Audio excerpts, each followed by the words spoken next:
Hi, welcome to problem 4 for homework 13. I hope I have not been saying 14 for the last couple of videos. It's 13, even though here it says 14, but it's 13. They're just screwed up. So, problem 4, use the following circuit and answer the questions below. So here we have a circuit with L, which is an inductance value, R, which is a resistance value. They're not even giving us the units. C is the capacitor value, and then E of t is the voltage. So identify the voltage drop across all the components with respect to the current I of t. So I'm not sure what they're asking here. I'm not sure if they're asking me to solve this or if they're asking me something else. So I'm going to skip this and I'll get back to this one. We'll start with part B. What is the differential equation describing this circuit in terms of current? It is this one, and I'll show you how I got it. I know that as I go through the circuit and I have all these elements, here I have my inductor, here I have my resistance, and here I have my capacitor, and here's my battery. I know that as my current passes through the capacitor, for example, I want to express it in terms of current. So, but the capacitor, the voltage drop is in terms of charge. So I know that current, I know that that Q is equal to di over dt. And because of that, then I can say that the integral of I with respect to t, this is Q, because we're saying di dt, and we're going to be multiplying it kind of informally by dt. And then we're going to say that we have another drop, which is the inductance, which is L times I prime. And then we have the resistance, which is just minus R times I. And all of that is equal to 0, because as you go across a circuit, the voltage drop is 0. So now we can bring those to the other side, and we get this plus Ri, and this is the familiar thing.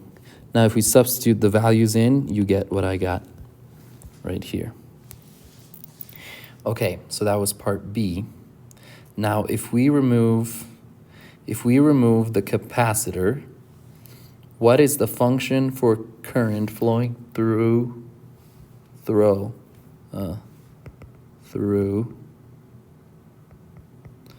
this circuit, given that? So they're asking us now to solve for the first order. Okay, given that the initial conditions.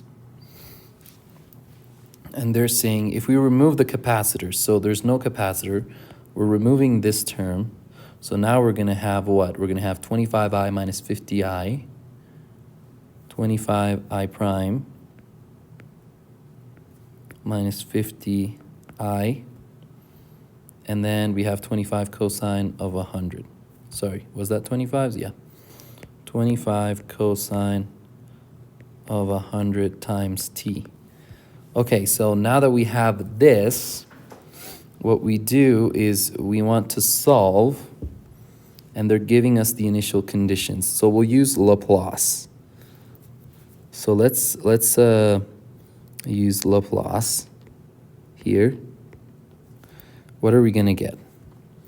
Well, we're going to get 25 times, what is the cosine of 100t in the Laplace? I think we're going to go over here, and we're going to go to the table, the Laplace table, and we have that it's going to become this.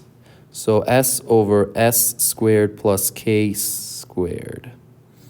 So let's go back here, and we're going to say, and our s is, well, our k is 100.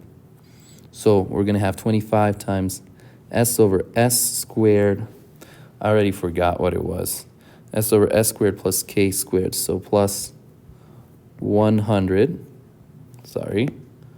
plus, oh my gosh, plus 100 squared. There you go. Now here, this is going to be equal to 25 times big I of s times s, because it's the first derivative. So times s times I of s minus 50 I of s here.